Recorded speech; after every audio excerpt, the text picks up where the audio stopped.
Now, my last video, I was talking to y'all a little bit about the conscious mind and sleep. And you know what's funny is, most of the time, if you've been following me, I might show you a picture sometimes of some of my clients that allow me to take pictures of them. I might show you in the chair and they be like this. They be knocked out. You would assume that the client is asleep, but they're not asleep. You would assume that because they look like they're knocked out. I mean, some people actually get in my chair, and once I start, doing my thing, whatever, they actually start snoring in my chair. But the funny thing is, I know the difference between them actually being asleep and their conscious mind being asleep. There's a difference. Because if let's say if you're asleep in your bed at night and you hear a loud noise, I mean, if you're really in a deep state, you might not hear it. But most of the time, if you're sleeping in your house, no one is in your house but the people that should be in your house, and you hear a loud noise in the middle of the night, you're probably going to wake up. That's because your awareness brought you up. And it's the same thing when a person is in a trance. See, they'll be in a chair and they'll be knocked out like this, and then I might be talking to them, and the whole time I'm talking to them while they're like that, and while they're like that in that trance or that sleep looking like state, I might do something like, if they're still like this and I smack my hands together, then they're not asleep. That's just their conscious mind has gone to sleep. Because then I do things that are called deepeners to see. Sometimes you might see me lift their wrist and let it fall. And if their wrist is strong or light, I know how deep they are in the trance-like state. Because it's all about relaxation. Really what they are, they're so relaxed, why would you want to open your eyes? If you're relaxed from your head to your toes, all the muscle groups in your body's relaxed, and you've never felt that before, why would you want to open your eyes? And the funny thing is, while they're in that state, just to prove to you that they're not asleep, I can say something like, on the count of 3, I'm going to snap my fingers. And when I snap my fingers at the count of 3, such and such is going to happen. Nod your head if you understand. And even though they're knocked out like this, they'll nod their head because they understand. I say 1, 2, 3, open your eyes. They'll do whatever I told them or whatever suggestion I gave them. And then I'll say sleep again. And they go right back to being knocked out again. This shows you the power of your mind that you didn't even know existed. The subconscious mind has always been there and is there for you to create whatever reality that you want to create, whatever goal that you want to accomplish. But most of us are not even aware of its existence. We know we dream at night, but did you know you have the power to control your dreams? Not just when you're asleep, but when you're awake as well. But it's all up to you. It's all about what you program. So this video, as I promised, this video is about meditation, hypnosis or self-hypnosis, because all hypnosis is self-hypnosis. I don't hypnotize you. You hypnotize yourself by listening to me.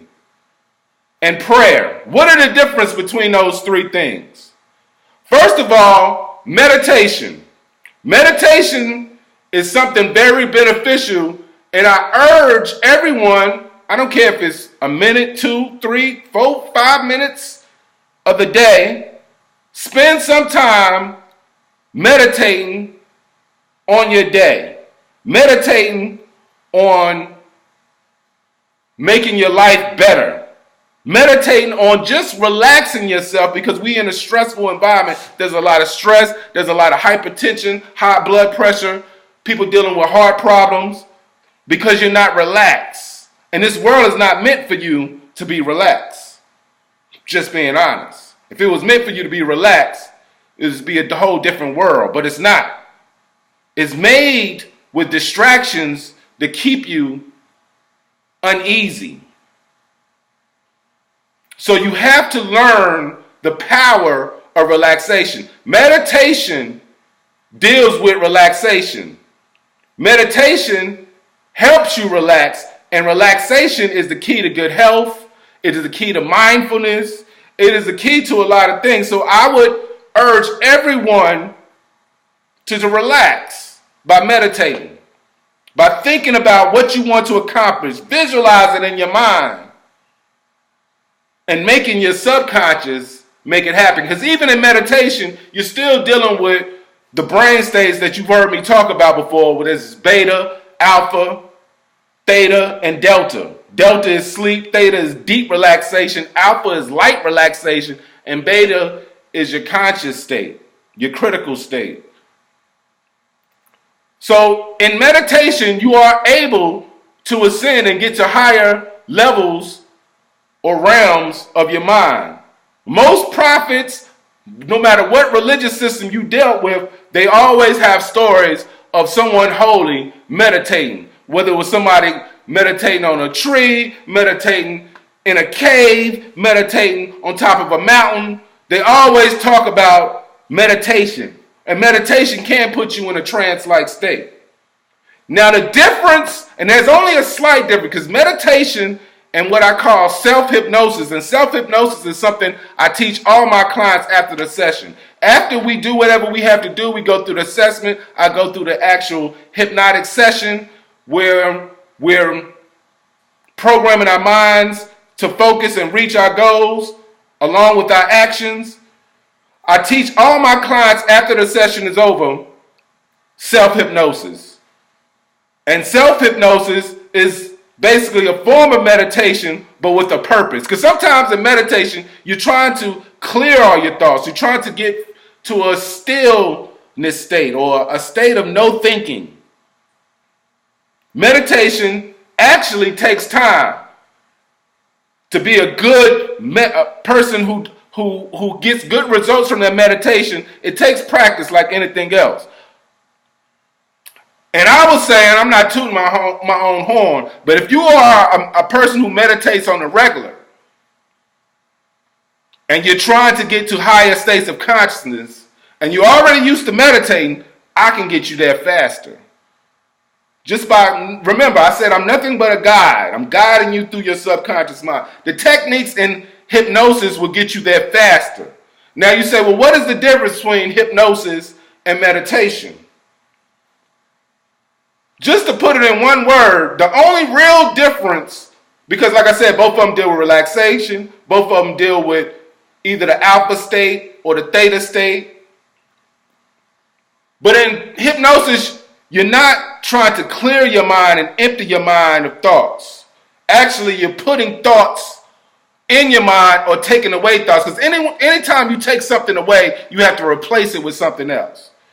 So in hypnosis or self-hypnosis, the only difference between self-hypnosis and meditation is one word: suggestion. You say, suggestion? See, hypnosis is all about the power of suggestion. It's not about you being asleep and being in a trance and being like this. That's easy. That's the easy part. That's the relaxation part. And what people don't know is you think that, I'm going to just put it plain, only the most intelligent people can be hypnotized. Why? Because you have to be able to use your mind to visualize and imagine like it is real. A lot of times, a lot of keys to a lot of businessmen success in business is being able to visualize what they want to accomplish and make it into a reality. If you ever read the book, what's the book? Napoleon Hill's book. Y'all know what I'm talking about. Very famous. Think and Grow Rich. He has a part in there where he talks about auto-suggestions, which is basically programming your mind. So you're saying suggestions. Suggestions is the difference between meditation in hypnosis and self-hypnosis. Because once I relax you,